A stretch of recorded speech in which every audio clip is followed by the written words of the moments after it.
Welcome to another 21 Hats Dashboard. I'm Lauren Feldman, and I'm here with Gene Marks. Hello, Gene. Hello, Lauren. Welcome back. Thank you. It's great to have you here in the new year. Gene, you wrote recently, I think, possibly something that took some people in your world by surprise. You're pretty bullish on 2026. Am I right?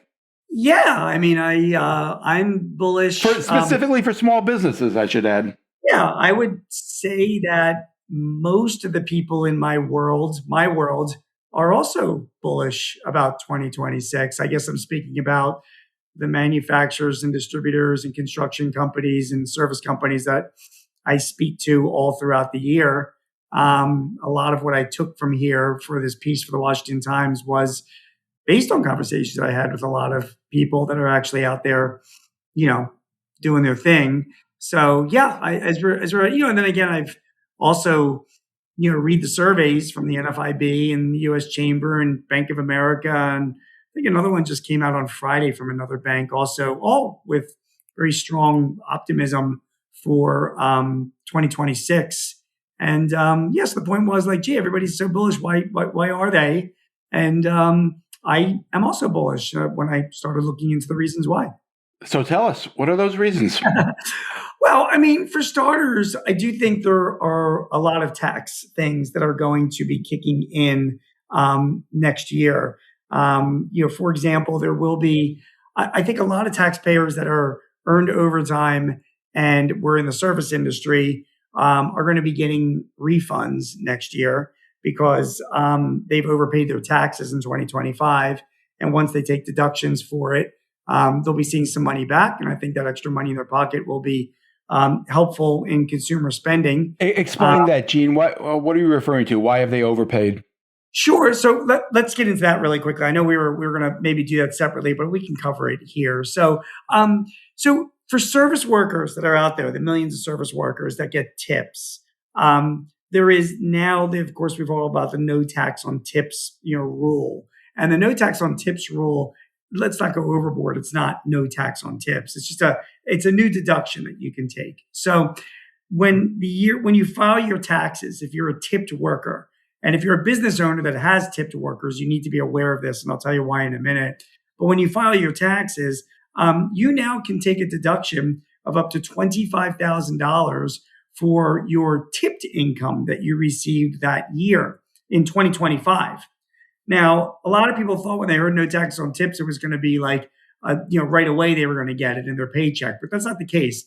It's a deduction that you're going to take on your tax return. Now, my guess is that a lot of people that are tipped workers, younger workers, or maybe not tax experts, weren't taking that into consideration during 2025. So whatever withholdings they had for their taxes, for their income, it's probable that most people did not change those withholdings when in effect they were probably over withholding during 2025, because when they do their taxes for 2025, they're going to have this massive deduction that will reduce their income and therefore will owe less taxes than what they paid in, and therefore they'll be owed a refund. So we're telling a lot of our clients that have tipped workers to be aware of this, and we're telling a lot of people that we work with that are tipped workers, file your taxes as soon as possible because it takes 4 to 6 weeks to get that refund. You're probably going to be entitled to that. The Treasury Secretary has been talking about that at the end of the year, that's another thing that they are budgeting for in the Treasury Department. They expect there to be a lot of refunds. It's kind of a form of stimulus. It is a kind of form of stimulus. It's a tax incentive and it was a political thing, but the same thing for overtime. If there are any workers that were working overtime during 2025, they can now get a new deduction of up to $12,500 when they file their 2025 taxes. And by the way, that's $25,000 for a couple filing jointly, $12,500 individually. So a couple things about that overtime, deduction. You don't get to deduct all of your overtime. If a worker worked $20 an hour, gets paid $20 an hour, and they get paid time and a half for overtime, so they got $30 an hour, they only get to deduct the differential between the 20 and the 30, $10. You know what I mean? So it's not all of overtime. It's that differential for overtime pay, but it's an additional $12,500 that they can take a deduction for, which they probably did not take that into consideration when they were dealing with their estimated taxes. So those refunds will be due, and coming forward. By the way, Lauren, like if you're an employer, you really need to be aware of this now. And the reason why is this: the government, because of the shutdown, didn't make any changes to your employees' W-2 forms for this year. So when you do your W-2 forms, there's really no special place to put this tipped income or the new calculation for overtime income subject to this, that's eligible for this deduction. So they're leaving it up to the employers to report this to their employees. They're going to change the W-2 form next year. But that means that when employees start doing their taxes, like in March or April 12th, whenever they get around to doing it, they're going to want to take advantage of that deduction. They're going to be knocking on your door saying, "Hey, man, what was my tipped income last year? Or what was my eligible overtime wages last year?" And as the employer, you need to report that to them. You need to tell them what it is. So you should be talking to your accountant or your payroll company and make sure you've got those numbers handy, because you're not showing it on the W-2. You're gonna be asked about it. Next year it'll be on the W-2, so you won't have to worry about it as much. Does that make sense? Yeah, it sounds like a little bit of a nightmare. It is. It's easy to imagine employees missing out on this deduction if they're not aware that they have to go to their employer and figure this out. Or not only that, but if employers calculate the overtime eligibility wages wrong, they're like, "Oh, you got $30 in overtime, then that's what you're eligible." That the employee uses that number and then they file their tax returns, they get audited, and then it turns out that it was wrong. And it's on the employee, you know what I mean? Because it's their tax return. Or they get the right number next year and it turns out to be half as much because the calculation was wrong. That could raise red flags. So it's kind of a mess. So employers have to be aware of that. That's going on. By the way, it's still on the topic of taxes, Lauren. I know I'm going to bore everybody, but there are big tax deductions that that took effect in 2025 for capital equipment and building manufacturing plants, and even going back and claiming deductions for your research and development costs. You can now go back to 2022 and do that. So again, a lot of employers, they're going to be they're going to be getting money back on the tax that they paid in 2025, because a lot of companies did not adjust their estimated taxes for these deductions. And a lot of them thought that research and development costs, they thought that deduction went away. I have clients that are going to go back and amend the returns to get that money back as well. So again, it's an incentive. They're going to have more money in their pockets in 2026 because of these deductions in 2025. And then going forward, they're going to have a lot more favorable tax environment to work in to make investments and buy capital equipment. So I think that's good news. Let me just ask you before we leave it, the tipped income and the overtime, does that make any difference to business owners? I mean, other than the bureaucracy of making sure employees take advantage of this, does it affect the running of the business in any way? Is it a good thing for business owners, a bad thing? It's a great question. I think it does, and I'll tell you the reason why. On the overtime side in particular, if you're asking your employees to do overtime because you can't find enough employees and employees are grumbling, now you can say to your employees, "Hey, listen, I know we're asking you to do the overtime, but just so $12,500 of that now you can take as a deduction next year. So you're going to get money back on your taxes because of this overtime that we're asking you to do." So that's an incentive to do it. It might lessen the pain a little bit for some of those employees. That's something. Yeah. All right. So our conversation is why you're bullish. You've mentioned taxes. There is also a big tax increase that started this in 2025 and will extend into 2026 that you didn't pay a lot of attention to in your piece. And I'm wondering how you factor that in. That, of course, is the import tax, the tariffs. How are you thinking about that? I'm not seeing a huge effect on any of my clients. I'm not seeing a big effect on the manufacturers and distributors that I talk to. A lot of the big companies that they buy from that are experiencing tariff increases. Many of those companies have absorbed those costs and are, and the price increases to at least my clients, small and mid-sized businesses, has been fairly nominal effect so far. The manufacturers you're referring to that are your clients, are they predominantly domestic manufacturers who make stuff here, or are they importing stuff that they outsource? Or Yeah, I can use one client, like for example, like the businesses I talk to they're pretty smart. So there's a lot of businesses are working around tariff increases. I mean, the companies that I know that are suffering the most are the ones that are doing business with in India. We're buying from India vendors. It's like a 50% tariff, which is a lot. But it's some a of them are lot. buying. It is. They're bringing products in to bonded warehouses and holding on to them while negotiations continue. And from what I read, they are continuing to hopefully reduce those tariffs. In addition, you can change around the assembly. So if you're buying finished products in India, I have some clients that are actually buying unfinished products partially from India and then from other places, and then are finding ways to do assembly of those products here in the US. I have one client in particular in New Jersey that was going to buy a finished machine, from an India manufacturer, and instead bought parts for the machine, from various places, and the manufacturer is sending over one of their people to put together the machine for them. So they pay less tariffs on the part, and then the person that's coming over is providing services. So that's not tariffed at all. So it's just an example. I'm not saying that applies that everybody can do that, but it's just an example of how a lot of companies, they're not dummies. They're finding their way around some of those costs. But the tariff themselves, as Lauren, I'm sure you're reading, still have not taken a huge effect. We're still, depending on how things go in 2026 with the Supreme Court rulings, we will see what kind of an impact that has on tariffs as well. But again, I don't, it's just not something that I'm hearing any more panic about from the people that I talk to and people that I interview. I have to say, I am a little bit surprised. Obviously, we travel in different circles. The manufacturers I talk to tend to be more concerned about it. I think you're absolutely right. People have figured out everything they possibly can to try to mitigate the impact, and some of it has been successful. Some of it was things like buying advanced shipments, in anticipation of the tariffs taking effect. Obviously, the benefits of that have a limited shelf life, and that's probably over for most businesses, especially smaller ones.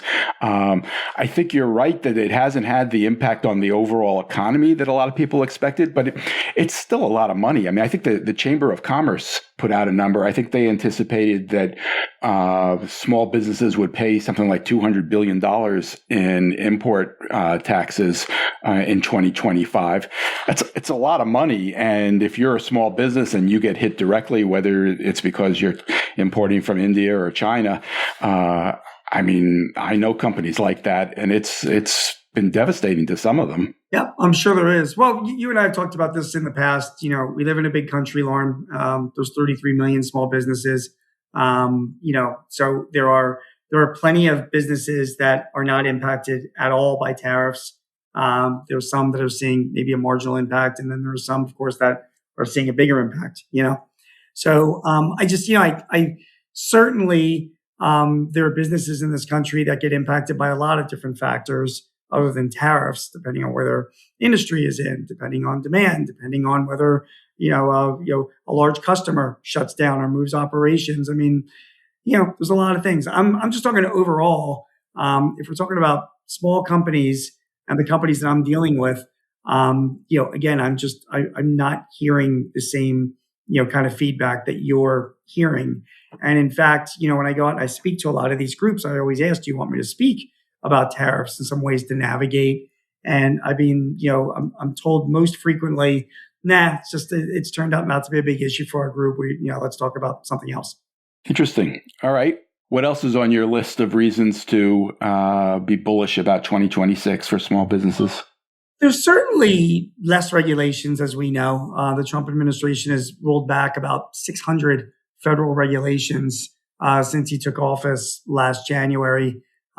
Specific regulation that impacts specific industries, environmental and energy and things like that. I mean, again, obviously arguable whether or not those are good for the world and good for society and all that stuff. I realize that. But for the businesses operating in those industries, they will have a more free landscape to operate in, for better or for worse. And then, of course, regulations coming out of Washington related to the workplace, overtime, worker classifications, unions, all those EEOC rules that found employers liable for their employees' behavior outside of the office or on Zoom calls. All of that stuff has been iced.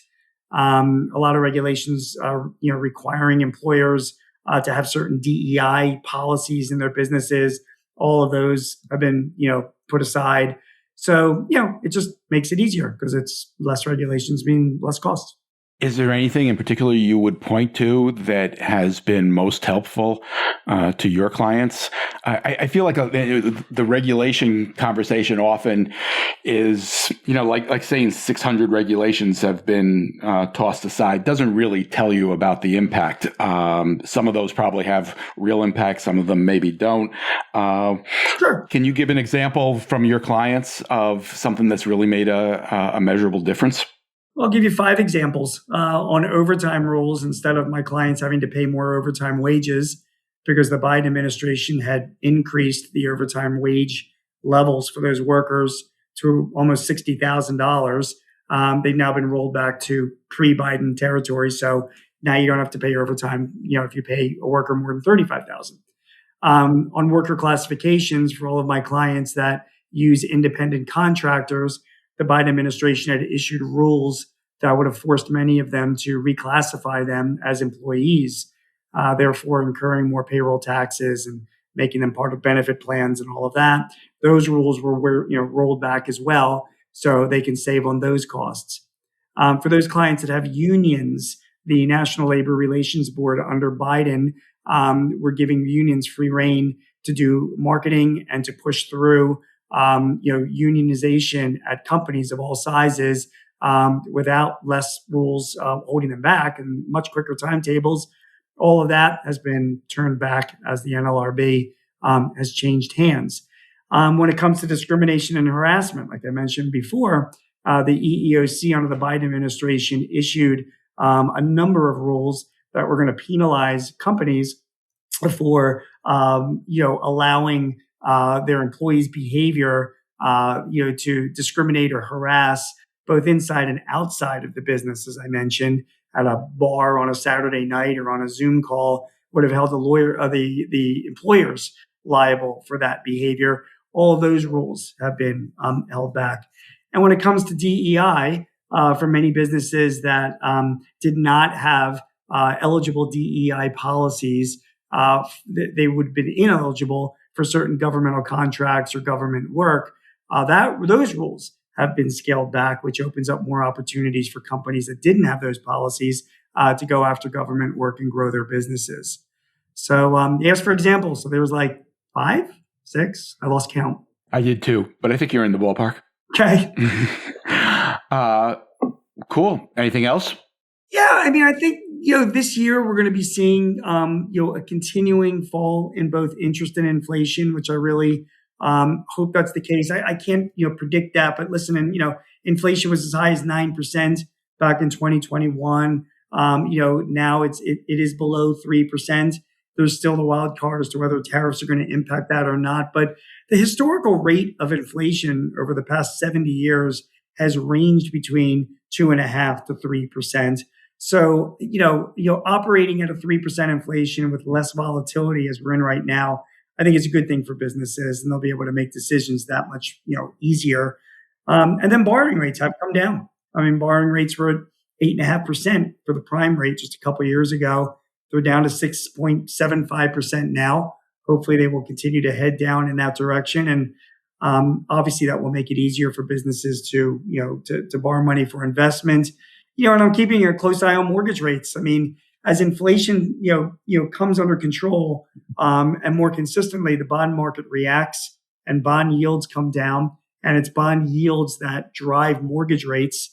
Right now, mortgage rates are between 5% and 6%. They were as high as 8% just a year or two ago.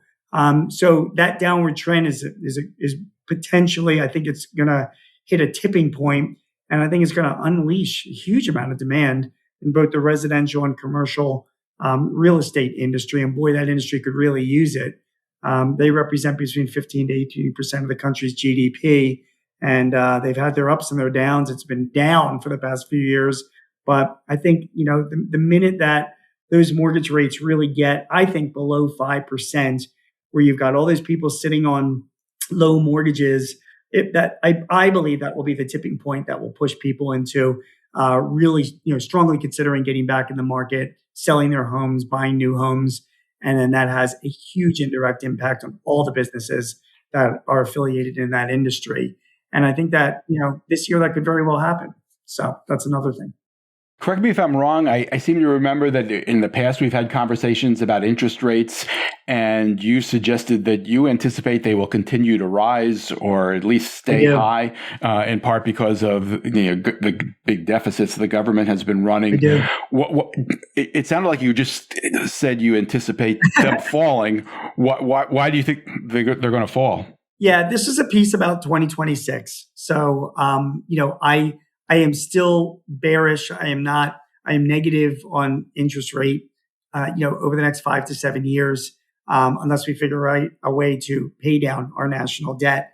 I don't believe that interest rates over the long term are going to drop that much further than where we are now. So even if the prime rate now is at 6.75%, again, it's down from 8.5%. It makes borrowing a lot more palatable. Sure. I can never see it getting below 5 to 5.5%. And I think at some point it's going to start ticking back up again as the cost of borrowing increases and interest takes up so much more of our national debt. So I think we're seeing in 2026, we are going to be seeing a bit of a reprieve from interest and inflation. But longer term, we still have those problems that are hanging out there. Why do you see a continued reprieve on inflation? I'm curious. Last year, a lot of economists expected the tariffs to just really ignite inflation. It didn't happen, and maybe it won't now. But you just look at the tariffs. You would think that would increase prices just based on common sense. You would think, the health insurance changes that people are experiencing now, that should drive up inflation. The cost of labor, especially with fewer people in the workforce and the immigration crackdown, you'd expect that to drive inflation. Why do you think that inflation is getting under control? Productivity, which brings me down to, I think, our last, the last point that I see.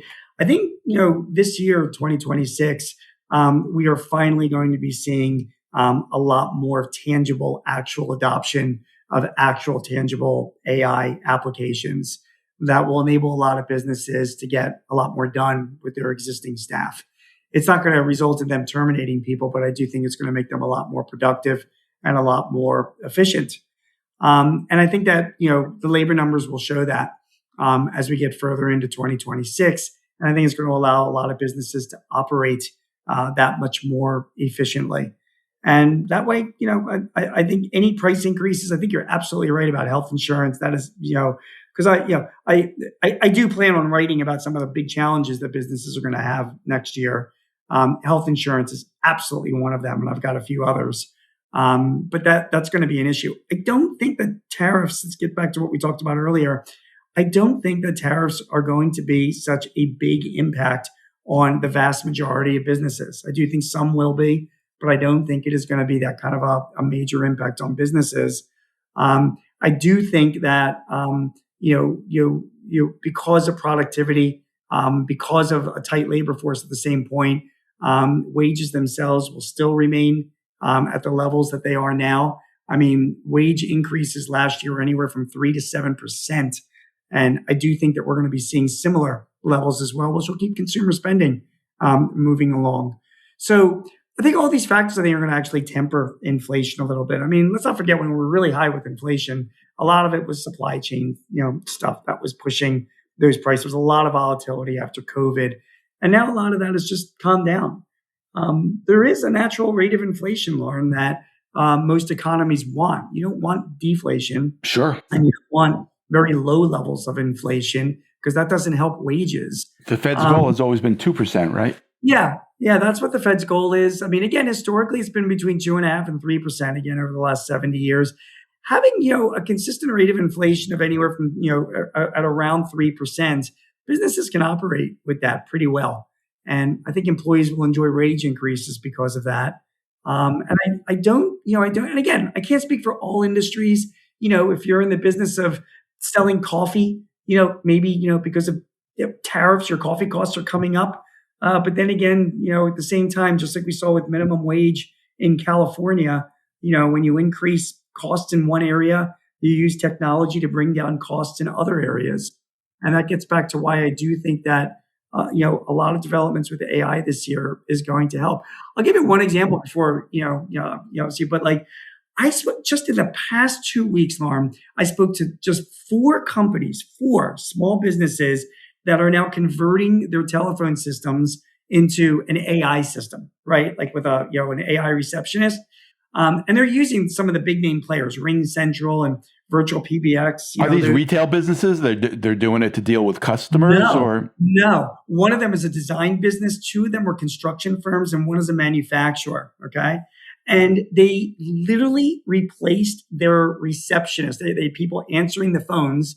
Either that, and they're also saving time with customer service because a bot answers the phone in a very, very friendly and realistic way and is able to handle calls and answer questions before passing on the call to a human or getting the call resolved without passing it on at all.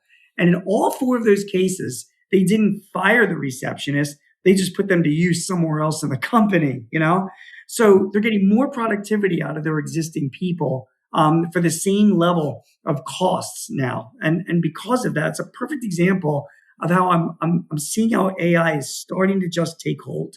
And this was at the end of 2025. I think a lot of companies are going to be doing more of this stuff in 2026. And I think they'll be getting more out of their people, which means they can get, products out the door and services performed without increasing prices as much as they need to and still generating the profits that they require. So that's what I'm expecting to say. It is, the next 2 years are going to be really interesting with a lot of businesses. The 4 companies that you cited, it kind of answers the question I was going to ask you, but let me ask it anyway. So much has been said about this kind of the bifurcation of the economy, how large companies and smaller companies are taking different paths and having different experiences.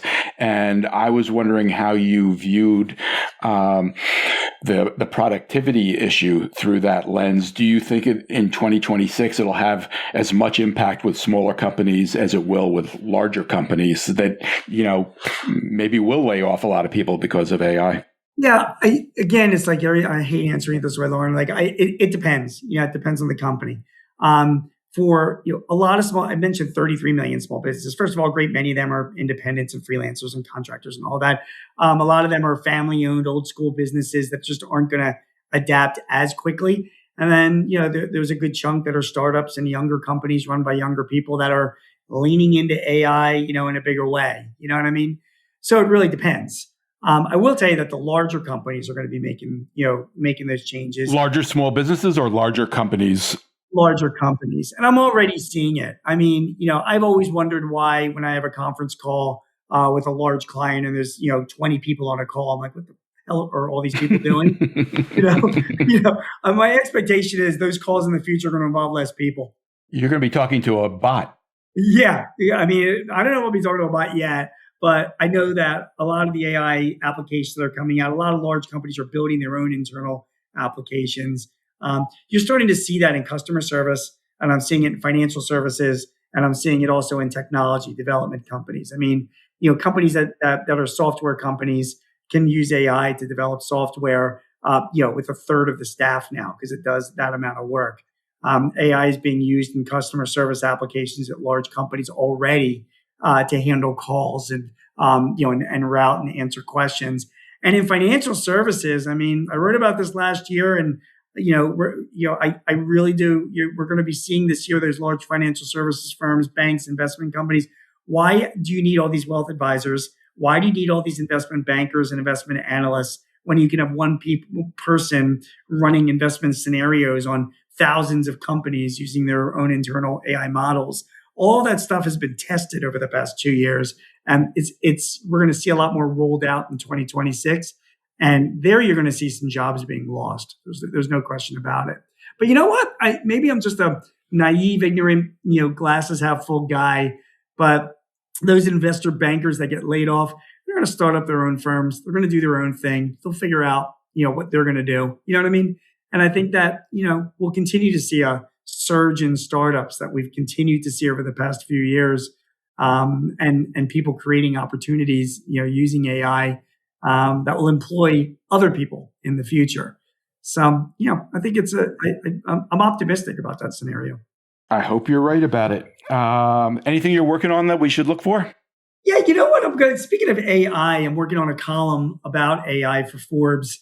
It's just an opinion piece about why Microsoft is so screwed up with Copilot, why people are so disappointed with Copilot. Oh, interesting. And my take is that they're completely missing the boat on what Copilot should be doing.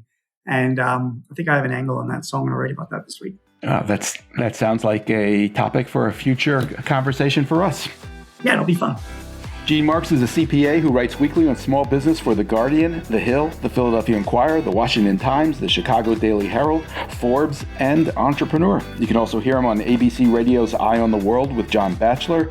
Gene hosts 2 small business podcasts with Paychex Corporation and The Hartford, while somehow claiming to run a business at the same time. Somehow. Not sure how you do that. Gene, thank you. Thank you, Lauren. Take care, everybody.